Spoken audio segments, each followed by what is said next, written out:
campo ainda fumegava quando Kratos soltou as lâminas. O combate havia terminado, mas não havia aplausos, não havia cânticos.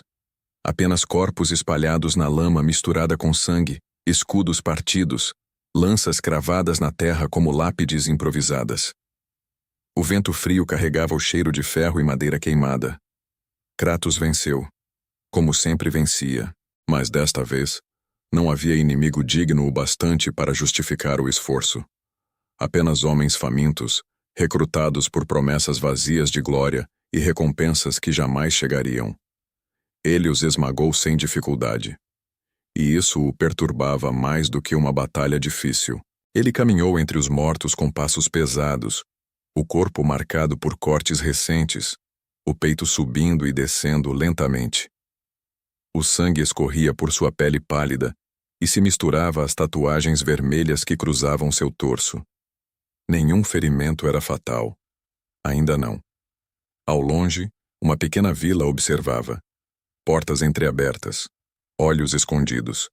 Silêncio absoluto. Kratos já conhecia aquele silêncio. Era o silêncio de quem espera que o monstro vá embora. Ele não entrou na vila. Não pediu água. Não exigiu abrigo. Apenas recolheu suas lâminas. Limpou o sangue na própria capa e seguiu pela estrada de terra que serpenteava entre montanhas cinzentas. O sol começava a se pôr quando a dor finalmente chegou. Não física, interna, a ausência de propósito.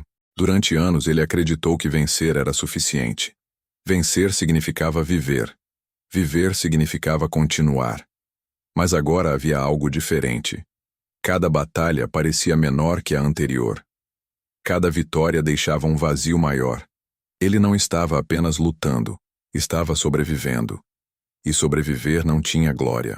Naquela noite acampou próximo a um rio raso. A água refletia um céu sem estrelas. Kratos ajoelhou-se e lavou o rosto.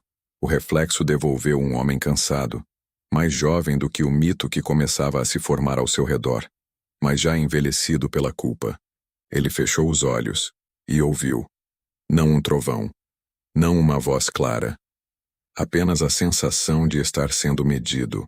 Kratos abriu os olhos bruscamente e segurou as correntes das lâminas. Nada à sua frente, nada atrás. Mas o ar estava pesado, como se o mundo tivesse prendido a respiração. Ele não era mais apenas um guerreiro, era um nome. E nomes começam a circular no Olimpo. Nos dias seguintes, a estrada tornou-se mais difícil. Não por causa de inimigos visíveis, mas por pequenas falhas no mundo ao seu redor. A madeira de uma ponte cedeu sob seu peso. Uma pedra rolou montanha abaixo por um segundo antes de esmagá-lo.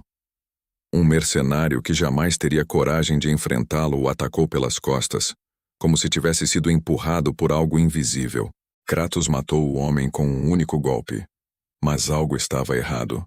As batalhas não eram mais acidentes, eram testes. Ele percebeu isso ao chegar a uma cidade murada onde os portões estavam fechados antes mesmo de sua aproximação. Do alto das muralhas, soldados tremiam, mas mantinham as lanças erguidas. "Vá embora!" gritou um deles. Kratos levantou o olhar, impassível. "Não busco guerra." O soldado hesitou. "A guerra busca você." As palavras ficaram suspensas no ar. Kratos sentiu um peso estranho no peito. Não era medo. Era reconhecimento. O mundo estava começando a reagir à sua existência. Ele seguiu viagem. Mais tarde encontrou um ferreiro trabalhando sozinho numa forja isolada. O homem não ergueu os olhos quando Kratos se aproximou. "Suas lâminas estão mais pesadas", disse o ferreiro. Kratos franziu o senho. "Elas sempre foram."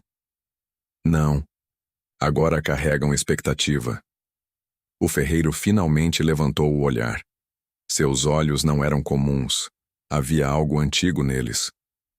Os deuses não gostam quando um mortal começa a sobreviver demais.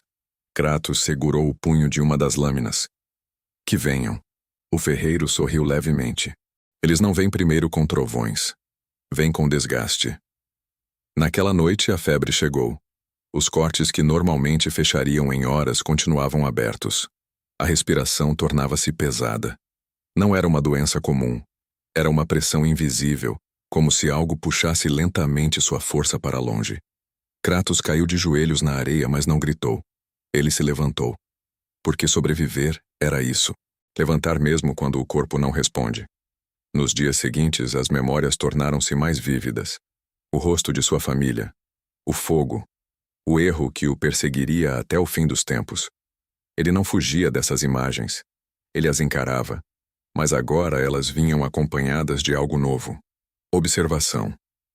Como se alguém assistisse à sua dor. Em uma planície aberta, sob o céu avermelhado do entardecer, Kratos parou. O vento soprou forte. A terra parecia vibrar levemente.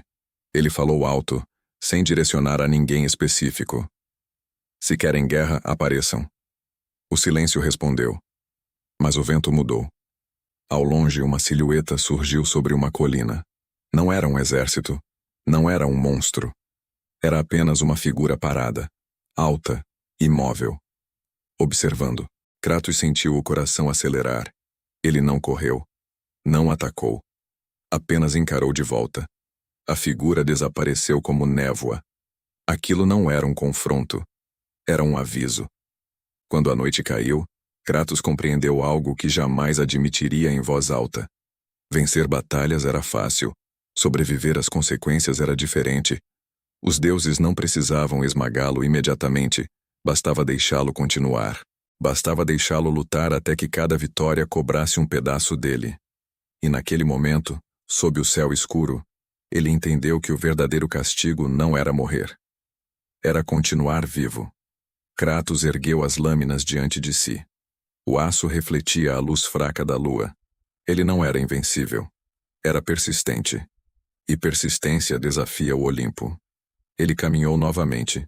Não para buscar guerra, mas porque parar significava aceitar. E ele nunca aceitaria. Em algum lugar além das nuvens, olhos antigos observavam. Não com ódio, com interesse. Kratos ainda não era ameaça suficiente para ser destruído, mas já era perigoso demais para ser ignorado. E a partir daquele dia, cada passo seu deixaria marcas não apenas na terra, mas na paciência dos deuses. Essa foi apenas a primeira página das Crônicas do Olimpo. E a guerra verdadeira ainda não começou.